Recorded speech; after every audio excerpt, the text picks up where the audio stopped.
Hi there, my name is Renee Roy, and I'm currently a first-year physician assistant student at the University of Toronto. I live in Gore Bay, which is a tiny town on Manitoulin Island with a population of just under 1,000. One of the reasons I was drawn to this program was that I could stay in my community for much of the didactic learning. This means I get to be close to my support network of family and friends, which is an important factor for me. Much of our learning is self-directed, which allows me to work while I feel most receptive, as well as recharge as needed. I also get to complete placements in my community and learn from the physicians and healthcare workers that I will hopefully someday be working alongside. Although I'm just starting out in the program, I can already tell that this style of learning is working quite well, and I'm amazed at how much I've learned since September. Becoming a PA was a decision that I came to for several reasons. Throughout my life, I've had the opportunity to witness the hurdles patients from the North must jump through to access healthcare, both as a patient and as a healthcare worker. From long wait times to scarce resources to long trips in snowy weather, accessing healthcare in the North isn't always straightforward. Although I'm sure I could have pursued other options to help reduce barriers in healthcare, I was driven towards the PA profession by my previous healthcare experience. For 7 years, I worked as a kinesiologist for an outpatient pulmonary rehabilitation center. My work focused on helping patients towards the self-management of their chronic illnesses. As I learned more about chronic diseases and became proficient in counseling patients on a variety of topics, I often found myself wishing I could do more. And although my knowledge and skill set were expanding, my scope as a kinesiologist was limited, and I couldn't apply all the knowledge I'd acquired.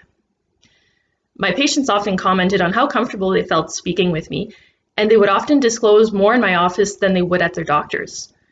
The most common reason was that these chronically ill patients did not want to take up more of their doctor's time than they already had. They also struggled to schedule an appointment in the first place due to the long wait times. I would often send notes to physicians communicating patients' concerns on their behalf when I knew something was particularly important. However, these letters often went unanswered and unaddressed, confirming the patient's perceptions that their doctors were overworked. When I first decided to make my career change, I considered medical school. I envisioned running an efficient practice and managing all of my patients perfectly, but then I realized that physicians aren't doing a bad job. They simply don't always have the resources available to help them run their practices as efficiently as they'd like. This is what made me turn to the path to become a physician assistant instead of pursuing med school. As a PA, I can help physicians manage their patients more effectively by taking on some of their workload, allowing them to focus more on challenging cases and preventing physician burnout. Since PAs are trained as generalists, I felt like my work would involve a much wider scope of practice than I had previously, which will increase my job satisfaction. And since PAs have been shown to reduce wait times, increase physician efficiency, increase access to care in rural areas, and reduce healthcare costs, I felt like the profession was aligned with my values and addressed my concerns with the barriers experienced in the North.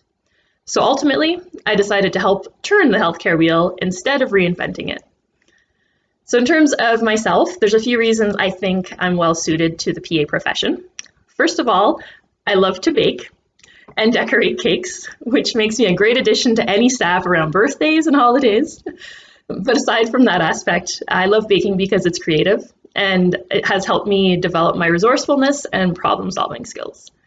Because anyone who knows anything about baking knows that mysteriously, whenever you open a recipe book, that ingredients just vanish out of the cupboards. I'm also lighthearted and I truly care about people's well-being, which I think comes through when I'm interacting with patients. In fact, this is probably where one of my weaknesses is played up. I often try to do too many things for patients and attempt to address each problem on my own, which is overwhelming. Luckily, I worked on a multidisciplinary team for several years, and I've learned to use my colleagues as resources. I also have a Master's of Science in Interdisciplinary Health, which has allowed me to gain a deep understanding of the value of all sorts of health professionals in the healthcare system. Despite all this, I still sometimes find it difficult to lean on others for help, but my drive to help patients ultimately wins over. I'm also Francophone, which can be an asset in healthcare, particularly in the North.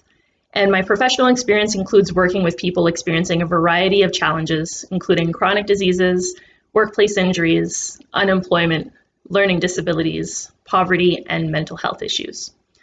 My experiences have helped me appreciate so many different perspectives, which I which is invaluable when interacting with patients and trying to provide them with the best care possible.